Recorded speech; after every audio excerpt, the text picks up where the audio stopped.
नल के पाइप वहां तक पहुंच जाएगा, काउंटर के नीचे आप कमल का यूज नहीं कर सकते हैं। समझ आ गया?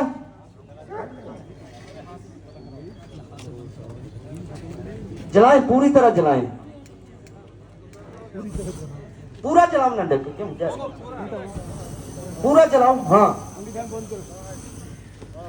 पूरी तरह इसको लपेट करना है।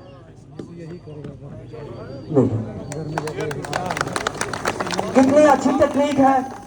चाहे वो आपके पास बेडशीट है, कम्बल है, चादर है, कोई भी चीज गीला इसलिए करो कि ऑक्सीजन सप्लाई रुक जाए। यहाँ पर आप कौन सा मेथड यूज कर रहे हैं? ऑक्सीजन सप्लाई कट कर रहे हैं। अयूब साहब फिर दिखाएं इनको, दूसरा कोई मेस वाला आ जाए। मेस वालों के लिए ये ज्यादा जरूरी है, सबों के लिए है तो आप अलबत्ता मेस में जो ज्यादा काम करते हैं उनके लिए ज्यादा।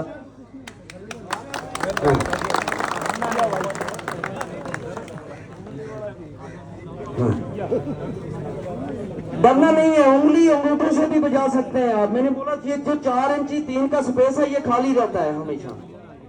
फिर जलाएं, फिर जलाएं, दोबारा जलाएं, दोबारा जलाएं, दोबारा जलाएं।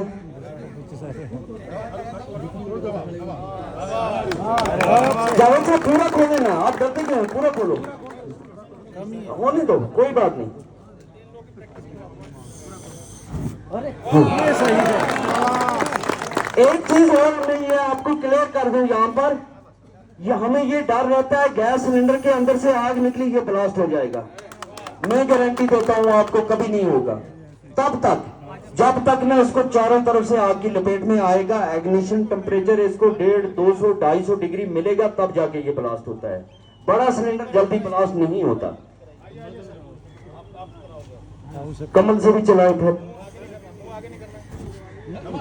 ये डरना नहीं है यार, क्या फौज में आकर क्या डरना नहीं? गोली से नहीं डरते तो फिर इससे क्या, आग से क्या डरते हैं? हम आग के अंदर घुसते हैं, लोग बाहर भागते हैं।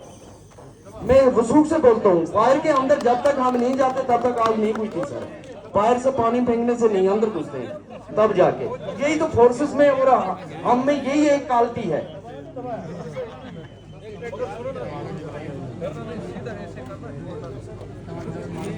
दिखाओ आप कमल का, यूसुफ फिर दिखाओ कमल का। कमल इनको दिखाओ पूरी तरह से।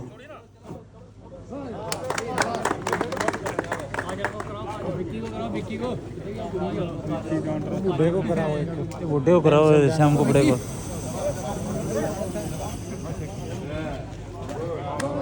आपकी हथेली से चारों तरफ आप ऑक्सीजन सप्लाई कट करें। ऐसा नहीं कि कहीं आग ऑक्सीजन थोड़ा सा भी अंदर है, ये आग जमा रहेगी, आपके मुंह की तरफ शोला आ सकता है। अब डालें इसमें तेल, बेटा इसमें तेल डालो, फिर ये यूज करें यहीं पर। अभी नहीं, अभी मेस वाले यहीं रुके प्लीज, क्योंकि किचन में कहीं तेल गिर जाता है, डालना का टीना गिर गया, आग लगी, उस वक्त आप पानी डालेंगे नहीं बुझेगी, ये मैं बोलता हूँ। उस वक्त ये आप यूज करेंगे। यूज सब दिखाएं। गीला है, ऑलरेडी गीला, एक बार हो गया बस, इतना ही काम। ले जाओ, हाँ जोर से दबाओ इसको। ऑक्सीजन सप्लाई आपने कम कर हो गया, कट हो गया, करना है। क्लियर?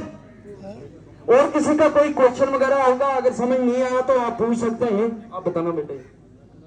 देखिए सर ने अच्छी तरह से दिखाया आपको कि मतलब हमने किस तरह से ये आग बुझानी है, लेकिन इसमें हमने एक चीज का ख्याल ये रखना है कि हमारे पास एक रेडी कमल अवेलेबल हो। हमारा जो मेस है या हमारे किचन में जहाँ पे भी मतलब आग लगने की ज्यादा खतरा रहते हैं, क्योंकि मेस में भी गैस अवेलेबल होता है, वहाँ पे कंबस्टेबल मटेरियल ज्यादा होते हैं, तो वहाँ पे आग लगने की चांसेस रहते हैं। तो कमल हमारे पास रेडी, तो उस टाइम बोलेंगे हम कमल ढूंढेंगे, क्योंकि आग उतना समय हमें नहीं देता है।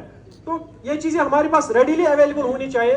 और आप मतलब जो फोर्सेस होते हैं, हम होते हैं, क्यों हमारी एक जो कैरेक्टर होता है वो ये होता है कि जब भी कोई इमरजेंसी है, उस इमरजेंसी के अंदर घुस के उस इमरजेंसी को हम खत्म कर देते हैं, और उस इमरजेंसी से जो नुकसान होता है लोगों का, मालो जान का, उससे हम बचाते हैं। तो उस टाइम आपने डरना नहीं है, क्योंकि वो क्वालिटी पहले से आपके अंदर है, हमारे अंदर भी है।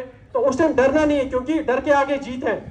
तो जो अगर हम डरेंगे नहीं तो हम आग बुझाएंगे। अगर हम खुदा ना खास्ता डर गए तो वहां पे जो भी जितना भी एरिया है, तो वो पूरा एरिया जो भी बिल्डिंग है, मेस है, या जितना भी वहां पे सामान है, एमिनेशन है, तो खुदा ना खास्ता वो पूरा उसमें आग लग के वो पूरा जो एरिया है उससे कवर हो सकता है। तो इसलिए हमने ये चीजें अच्छी तरह से देखनी है कि जो ही आग लगी, कमल हमारे पास अवेलेबल हो, एक्सटेंशन हमारे पास अवेलेबल हो, और इसको हमने यूज करना आना चाहिए कि किस तरह से। सर ने आपको पहली कोड बताया PASS, ये आपको याद रखना है। तो अगर पॉसिबल हो जाए कि वहां पे एक बैनर जैसा भी लगा सकते हैं, क्योंकि अगर कोई नया आ जाए तो वो उस बैनर को पहले पढ़े, या कोई जब नया मेस में आ जाता है तो उसको पहले समझाना है कि ये कोड है PASS, P का मतलब क्या है, S का मतलब क्या है, A का मतलब क्या है। तो इसको हम फिर किस तरह से यूज करके इस छोटी मोटी आग को बुझा सकते हैं। और एक चीज यहाँ पे मैं और एक ऐड करूंगा कि जो एक्सटिंग्विशर होती है, इसको हम बोलते हैं first aid fire fighting equipment. क्योंकि अगर बड़ी आग है, किसी बिल्डिंग में आग है, तो उस बिल्डिंग को नहीं बुझा सकते हैं इस एक्सटिंग्विशर की वजह से। तो वहां पे आपने ये ध्यान रखना है कि आप देखेंगे कि बिल्डिंग में आग लगी, आप एक्सटिंग्विशर लेके जाएंगे तो वहां पे आप खुद का नुकसान करेंगे, उस आग को नहीं बुझा पाएंगे। क्योंकि हर एक आग जो है छोटी मोटी आग से शुरू होती है, उस छोटी आग को हम इस एक्सटिंग्विशर से बुझा सकते हैं। अब अगर कभी कभार चूक हो गई और ये आग बढ़ गई, तो उस टाइम आप एक्सटिंग्विशर का यूज नहीं कर सकते हैं। उस टाइम आपने इमीडिएटली जो है फायर ब्रिगेड, जो नियरेस्ट फायर स्टेशन है, सर ने पहले ही बोला कि 101 हमारा टोल फ्री नंबर है, और 24/7 इसमें हमारे जो जवान है वो अवेलेबल रहते हैं। तो इमीडिएटली जो नियरेस्ट फायर स्टेशन, नियरेस्ट गाड़ी है, वो उस एरिया में आके उस आग को बुझा सकती है। उसके अलावा और कुछ है सर? थैंक यू, आप सबका धन्यवाद। जो हमने यहाँ पर बताया, मैं पूरी तरह से आशा करूंगा टॉप से लेके बॉटम तक हर एक इसमें पूरी तरह से अवेयर हो चुका है। अगर किसी का कोई क्वेश्चन वगैरह होगा तो आप वो भी पूछेंगे। तो